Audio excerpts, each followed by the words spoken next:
এবং আমরা যারা এই যে 18 কোটি জনগণের প্রতিনিধিত্ব করছি, চুলচেরা হিসাব আল্লাহর কাছে আমাদেরকে দিতে হবে। প্রতিটি সেকেন্ডের জন্য আসামির কাঠগড়ায় দাঁড়াতে হবে। আপনারা কী করছেন, কী কাজে এই সময়টা ব্যয় করছেন? এখানে পার্লামেন্টে এক সময় কত টাকা যাচ্ছে জাতির, জনগণের, আপনাদের কি খবর আছে? যে দেশের লোকেরা 3 বেলা ঠিকমতো খেতে পায় না, এখনও বহু লোক ঘর ছাড়া ঘুমায়, বহু লোক অত্যন্ত মানবেতর জীবন যাপন করছে, বহু ছাত্র পড়াশোনা করতে পারছে না। প্রাইমারি স্কুলগুলোর অবস্থা দেখেন, দোতলাতে হলো পাকের ঘর এবং শোয়ার জায়গা। গত 7 বছর ধরে হেডমিস্ট্রেসের চেহারাই পোলাপান দেখেনি।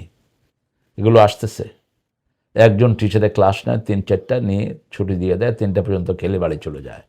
সরকারের হাজার হাজার লক্ষ কোটি টাকা এদের পিছনে যাচ্ছে। তো এগুলো আপনারা দেখেন, এগুলো আপনারা দেখবেন। শিক্ষার যিনি দায়িত্বে আছেন তিনি তার প্রত্যেকটি স্কুলে কি হচ্ছে এগুলো তার নখদর্পণে থাকা উচিত। আলা কুল্লুকুম রাঈন ওয়া কুল্লুকুম মাসউলুন আন রাইয়াতিহি, তোমাদের প্রত্যেকে রাখাল, তার রাখালি সম্পর্কে আল্লাহ জিজ্ঞেস করবেন।